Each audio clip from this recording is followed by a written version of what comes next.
L'une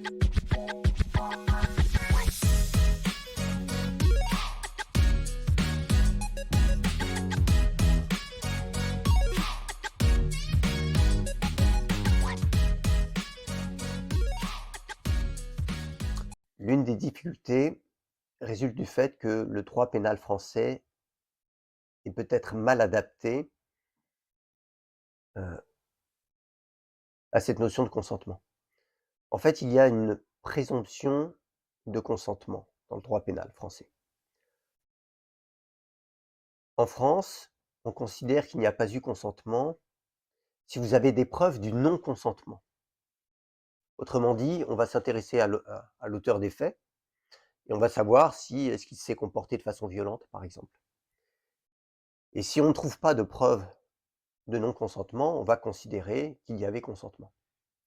Dans d'autres législations, en particulier au Canada, on va rechercher les preuves de l'expression d'un consentement, ce qui change tout.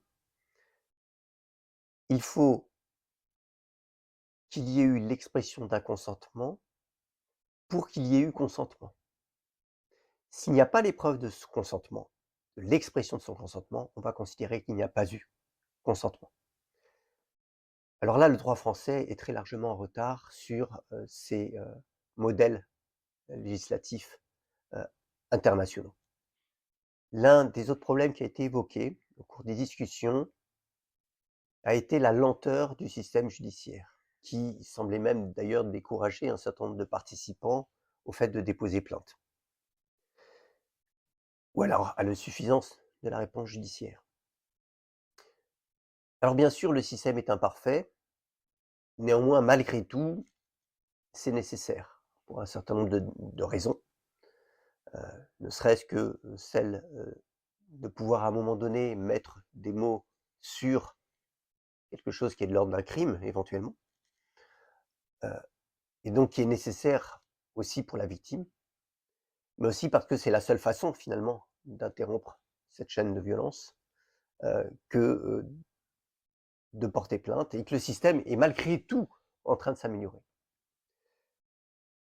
Le troisième point qui a été abordé, c'était le fait d'envisager la prise en charge de ces problématiques de façon pluridisciplinaire, de ne pas rester seul par rapport à cette problématique parce que c'était extrêmement difficile de faire les bons choix et que souvent il y avait une multitude d'acteurs de soutien nécessaires, sociaux, juridiques, euh, euh, psychologiques, psychiatriques nécessaires, et donc il ne fallait surtout pas rester seul face à ces problématiques-là.